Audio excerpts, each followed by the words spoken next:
एक नई वासना उठती जिसको धर्म की वासना कहो। अगर उसको ठीक ठीक मौका न मिले, मंदिर न मिले, मस्जिद न मिले, गुरुद्वारा न मिले, कोई निकास का रास्ता न मिले, और काम वासना के लिए तो सुविधा है। पुरुष अगर है तो स्त्री को खोज लेगा। उतनी ही संख्या में स्त्रियां हैं दुनिया में जितने पुरुष। स्त्री है तो पुरुष को खोज लेगी। लेकिन 42 साल में एक नई ऊर्जा उठती जिसकी खोज बड़ी धुंधली, परमात्मा की खोज, सत्य की खोज। हाथ कहां रखो, किस दिशा में जाओ, कोई रूप साफ नहीं। तो अगर कोई सहारा देने वाला हाथ न मिल जाए, या अगर जीवन भर तुमने ये सोचा हो कि न कोई ईश्वर है, न कोई धर्म है, न कोई प्रार्थना, न कोई पूजा, न कोई ध्यान, ये सब बकवास है, अगर तुमने 40 साल तक ये धारणा बनाई हो, तो तुमने ही 42 साल में जब नए जगत का सूत्रपात होगा तो तुमने उसके विपरीत सारे संस्कार इकट्ठे कर लिए। तुम ही बाधा बन जाओगे। मंदिर का द्वार भी सामने होगा तो तुम्हारी पीठ उस तरफ होगी और तुम्हारी गर्दन अकड़ गई होगी, पक्षाघात लग गया होगा। जब 40-45 साल तक तुमने मंदिर की तरफ कभी ना देखा तो अचानक तुम कैसे देख सकोगे? तुम्हारी आंख असमर्थ हो गई होगी। जुंग का निर्णय बड़ा विचारणीय है, और जुंग जैसा व्यक्ति जब कुछ कहता है तो यूं ही नहीं कहता। जीवन भर के हजारों मानसिक चिकित्साओं के बाद की ये प्रतीति, लेकिन हम इस देश में ये जानते रहे। तो हमने पहला तो कदम रखा ब्रह्मचर्य, दूसरा कदम रखा ग्रस्त अर्थ, तीसरा कदम रखा धर्म, चौथा कदम रखा मोक्ष। अभी किसी मनोवैज्ञानिक ने इस बात की खोज नहीं की कि 42 साल के बाद फिर 14 वर्ष जब पूरे हो जाते हैं, 56 वर्ष की उम्र आती है, तो क्या होता है? हर 14 वर्ष पर जीवन में क्रांति घटती है, नई सीढ़ियां शुरू होती। जिसे हिंदुओं ने मोक्ष कहा है, वो 56 वर्ष की उम्र में पैदा होता। वो एक अनूठी खोज, वो धर्म के भी पार जाना है। धर्म की तो रूप रेखा है, क्रियाकांड है, मंदिर मस्जिद है। धर्म को फिर भी पकड़ा जा सकता है, तरल है बहुत। काम वासना तो ऐसी है जैसे पत्थर का बर्फ हो, मुट्ठी में आ जाती। धर्म ऐसे है जैसे जल हो, बांधो मुट्ठी में छितर छितर जाता है, लेकिन फिर भी मुट्ठी भीग जाती, पकड़ा जा सकता है। मोक्ष तो ऐसा है जैसे जल भाप बन गया, दिखाई भी नहीं पड़ता कहां है, पकड़ने की तो बात और, कोई खबर नहीं मिलती। हमने इस देश में 4 हिस्सों में बांटा है आदमी की जीवन व्यवस्था को।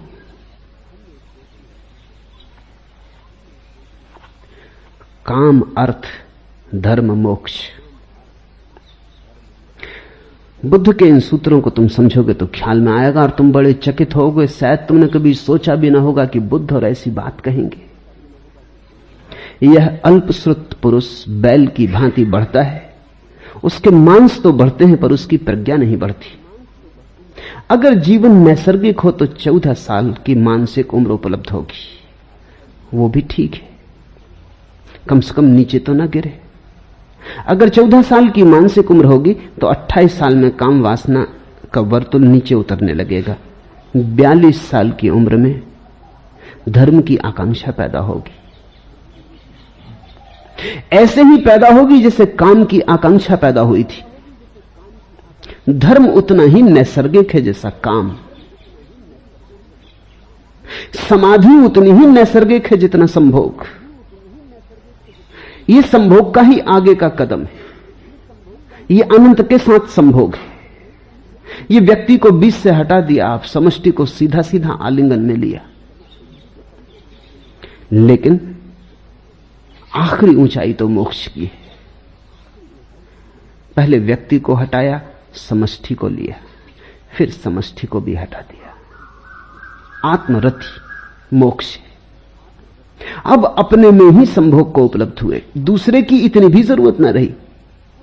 प्रेमी को प्रेयसी की जरूरत है, भक्त को भगवान की जरूरत है, मोक्ष के यात्री को भगवान की भी जरूरत नहीं। इसलिए तो बुद्ध भगवान की बात नहीं करते, इसलिए तो महावीर भगवान की बात नहीं करते। भगवान के विपरीत हैं ऐसा नहीं, एक कदम आगे हैं ऐसा। मोक्ष, मोक्ष शब्द भी समझने जैसा। इसका अर्थ है दूसरे से मुक्ति। काम में पड़ो तो दूसरे में बंधना पड़ता है, यही तो पीड़ा है प्रेम की। दूसरे के बिना हल नहीं होता, और जिसके बिना हल नहीं होता उस पर क्रोध आता है। इसलिए पति पत्नी लड़ते ही रहेंगे। इस लड़ने को बचाया नहीं जा सकता। इसका यह मतलब मत समझना कि पत्नी बुरी है या पति बुरा है ना, इससे व्यक्तियों का कुछ लेना देना नहीं है। यह काम का स्वभाव है, प्रेम का स्वभाव है कि दूसरे पर निर्भर होना पड़ता है। और हम स्वतंत्रता चाहते, निर्भरता कोई नहीं चाहता। प्राणों के प्राणों में छिपी मोक्ष की आकांक्षा है। हम कहते हैं हम कुछ ऐसे हो जाएं कि अपने में काफी हो। ऐसी कोई स्थिति न रह जाए जिसमें हमें दूसरे की जरूरत हो। आप तो काम हो जाएं, तभी तो मौज होगा, तभी मजा होगा, क्योंकि कोई सीमा रेखा ना रह जाएगी। जब चाहेंगे तब आनंदित होंगे, किसी पर निर्भर न रहना पड़ेगा, कोई कारण न होगा। अभी तो अगर प्रेम का सुख चाहिए और पत्नी राजी ना हो, और अक्सर पत्नी राजी ना होगी जब तुम्हें चाहिए, जब पत्नी को चाहिए तब तुम राजी ना होगे। मेरे पास रोज लोग आते हैं, कहते हैं बड़ी हैरानी की बात है, जब हम मांगते हैं प्रेम दो, पत्नी सिकुड़ जाती, जब पत्नी मांगती हम सिकुड़ जाते। क्या होता है?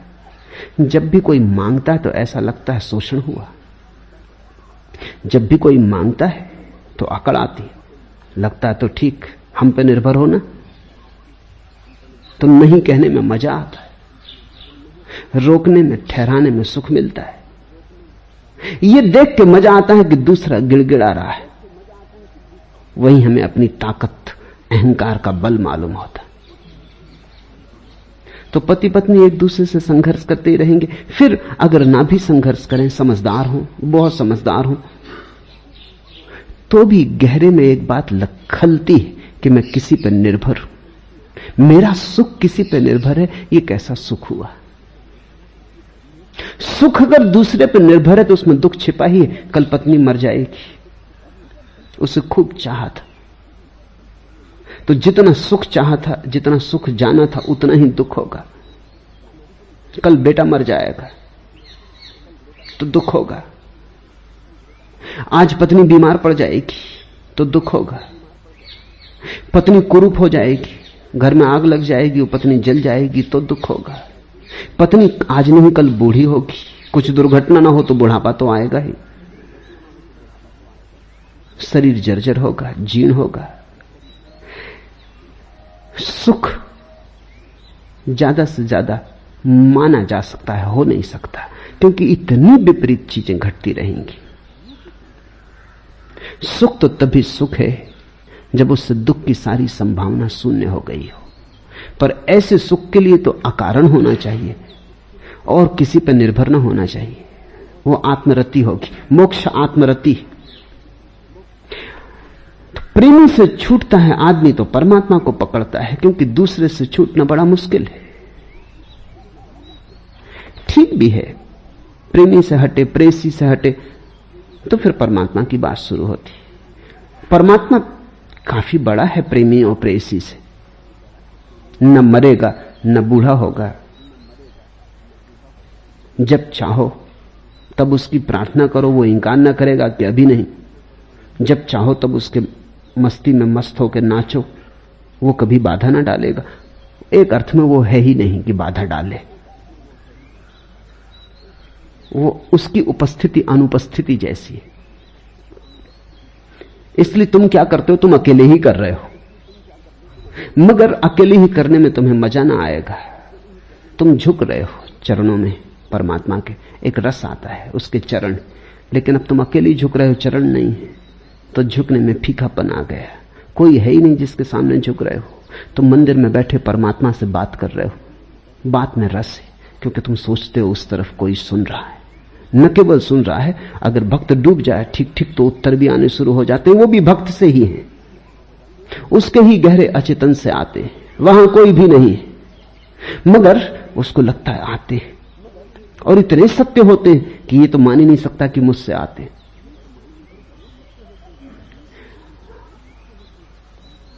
लेकिन तुम अपने से अकेले बातें करो तो तुमको खुद ही लगेगा कि पागल हो।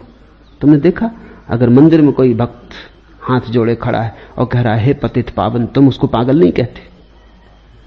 लेकिन बगीचे में कोई खड़ा है, प्रेसी पास नहीं है, वो कह रहा है हे देवी मैं तेरे चरणों की धूल हूं, तो तुम कहोगे पागल हो गया। दोनों एक ही काम कर रहे हैं, लेकिन एक भक्त है। हम सब ने मान लिया है कि परमात्मा दिखाई नहीं पड़ता अदृश्य। जिन देशों में भगवान की धारणा खो गई है उनमें पागलों की संख्या ज्यादा है। उसका कारण है कि उनके पागलपन के निकास का एक द्वार बंद हो गया। अब वो सभी बगीचों में खड़े हो प्रेसियों से बात कर रहे हैं। अगर वो भारत में होते तो मंदिरों में होते, परमात्मा से बात करते, कोई उन्हें पागल न कहता। वो पागल थे भी नहीं, क्योंकि परमात्मा उस तरफ है। ये धारणा ही उनको हल्का करती, निश्चिंत करती। ये धारणा ही उनके पागलपन का रेचन करती। तो जब प्रेमी से कोई मुक्त होता है तो परमात्मा को पकड़ लेता है। लेकिन बुद्ध और महावीर जैसे लोग कहते हैं मुक्त तो हुए लेकिन पूरे मुक्त ना हुए, थोड़ा तुम बचा लाए, इसको भी जाने दो। आकार तो छोड़ दिया, भाव न छोड़ा, भाव भी जाने दो। इसलिए तो भक्त सूफी हैं, वो परमात्मा को प्रेसी मानते हैं। तो उनका सारा वर्णन परमात्मा का ऐसा ही है जैसे एक सुंदर स्त्री का, परम सुंदर स्त्री का, क्लियोपेत्रा का।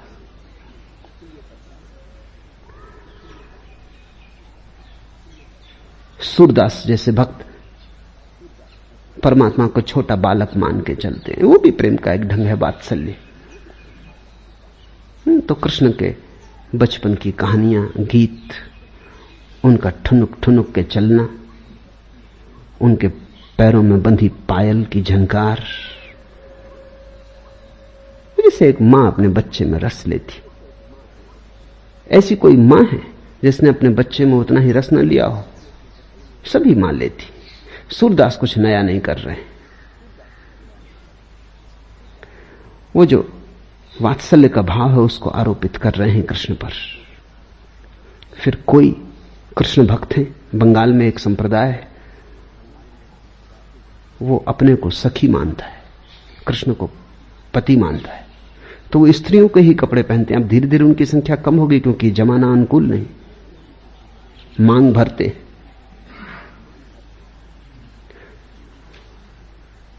स्त्रियों के कपड़े पहनते, स्त्रियों जैसे ही चलते, रात कृष्ण की प्रतिमा को छाती से लगा के सोते। ये सब प्रेम की ही जगत की बातें हैं जिनमें से आधा हिस्सा बदल दिया गया। उस तरफ अब कोई ठोस प्रेमी नहीं है, लेकिन इस तरफ ठोस प्रेम का भाव अब भी। प्रेमी विराट हो गया है, लेकिन भाव अभी भी दूसरे पे बंधा है। बुद्ध कहते हैं वो भी जाए, क्योंकि इसमें भी पर निर्भरता है। कभी तुम बुलाओगे और वो न बोलेगा, कभी तुम चीखोगे चिल्लाओगे और वो ना आएगा। वो तो है भी नहीं उस तरफ। कभी तुम्हारे ही भीतर ऐसी संगति होगी कि उत्तर आ जाएगा, कभी संगति ना होगी, उत्तर ना आएगा। ये भी निर्भरता है। तुम पूरे ही मुक्त हो जाओ। मोक्ष की धारणा भारत में ही पैदा हुई, क्योंकि परमात्मा से मुक्त होने की धारणा भारत में पैदा हुई। ये धर्म का आत्यंतिक रूप है। संसार से मुक्त होना धर्म का पहला कदम, धर्म से भी मुक्त हो जाना धर्म का आखिरी कदम है। धर्म जब तक धर्म के भी पार ना ले जाए तब तक एक नया बंधन बन जाता है। ईसाई हैं, यहूदी हैं, मुसलमान हैं, परमात्मा पर अटक गए हैं, मोक्ष की धारणा नहीं। मोक्ष के लिए दूसरी भाषाओं में शब्द नहीं, क्योंकि उस पर कभी विचार ही नहीं हुआ, तो शब्द कहां से हो? शब्द ही एकांत रूप से हमारा है। अगर अनुवाद करना हो मोक्ष का, निर्वाण का, कैवल्य का, तो बड़ी मुश्किल पड़ती है। कैसे अनुवाद करो?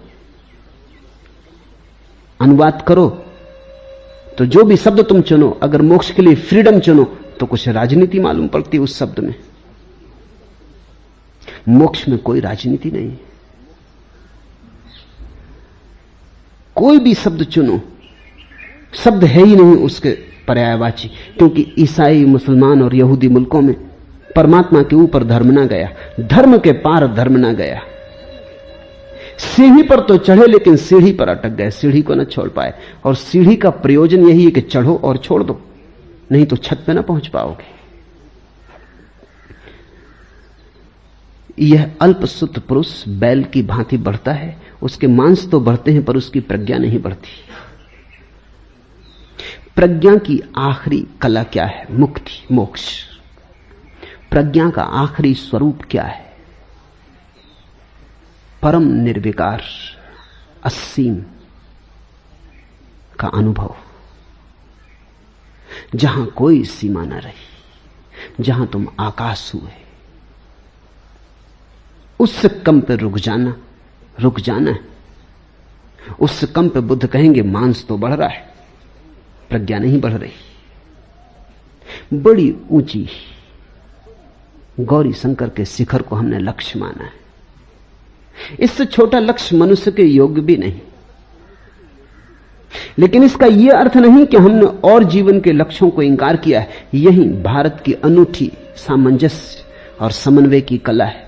हमने सारे लक्ष्यों को मोक्ष में समाहित किया है, हमने उनको सीढ़ियां बना लिया, हमने विरोध नहीं किया है।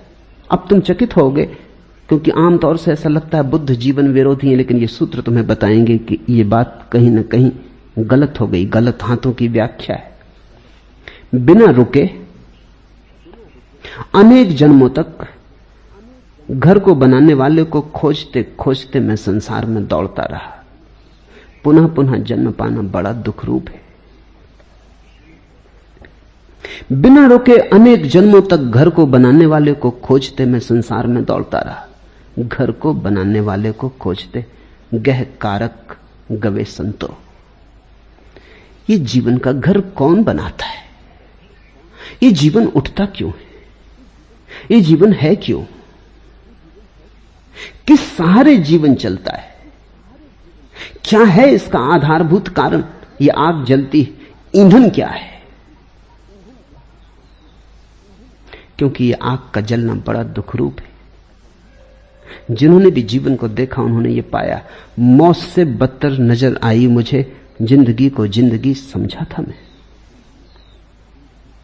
जिसने जिंदगी को जिंदगी समझा वो आज नहीं कल रोएगा, पछताएगा। मौत से बदतर नजर आई मुझे, जिंदगी को जिंदगी समझा था मैं। यहां तुम मरने के अतिरिक्त कर क्या रहे हो? बाकी सब करना बड़ा खिलवाड़ मालूम पड़ता है। खेल खिलौने थोड़े बड़े हैं, इस धोखे में मत पड़ जाना। छोटे बच्चे गुड्डा गुड्डियों के विवाह रचा रहे हैं, तुम क्या कर रहे हो? एक जर्मन विचारक हेरिगेल जापान में मेहमान था किसी मित्र के घर। एक बुजुर्ग मित्र ने कहा कि आज सांझ एक बारात में सम्मिलित होना है, आप भी आओगे? वो बड़ा खुश हुआ। उसने कहा अच्छा होगा, एक मौका मिलेगा। जापानी बारात कैसी होती, विवाह कैसा होता, मैं जानना चाहूंगा। पश्चिम के लोगों की ऐसी व्यर्थ की बातों में बड़ी उत्सुकता होती। वो साथ हो लिया, लेकिन वहां जरा चौंका, क्योंकि वो विवाह गुड्डे गुड्डियों का था। दो परिवार में बच्चों ने गुड्डे गुड्डियों का विवाह रचाया था, लेकिन पूरे गांव के बड़े बुजुर्ग भी सम्मिलित हुए थे। वो बड़ा हैरान हुआ। उसने कहा कि बच्चे ये करें, समझ में आता है, बूढ़े इसमें सम्मिलित हों गंभीरता से। साधे रहा अपने को, संस्कारशील आदमी था। लौट के घर उसने कहा कि जरा मैं पूछना चाहता हूं। पूछना चाहिए तो नहीं, आपको कहीं चोट ना लगे, लेकिन ये देख के मैं चकित हुआ। ये तो छोटे बच्चों का काम है, ठीक है, बच्चों ने जुलूस निकाला होता, शोभा यात्रा की होती, विवाह किया होता, सब ठीक, मगर बड़े बूढ़े इसमें क्यों सम्मिलित हुए? वो बूढ़ा हंसने लगा। उसने कहा कि और अगर असली जवान लड़की का विवाह होता तो फिर कोई हर्जा नहीं। वो बूढ़ा हंसने लगा। उसने कहा कि हम तो मानते हैं दोनों एक जैसे, इसीलिए सम्मिलित हुए, कोई फर्क नहीं। वही शोरगुल है, वही बैंड बाजा है। तुमने बच्चों को देखा, जिसकी गुड़िया का विवाह हो रहा था उसको देखा। इससे ज्यादा तुम किसी के मां बाप को क्या प्रसन्न पाओगे? और क्या हो सकता है इससे ज्यादा? गुड्डा गुड्डी क्यों देख रहे हो? जिन्होंने विवाह रचाया उनकी खुशी तो देखो। यही खुशी असली विवाह में हो रही, जिसको तुम असली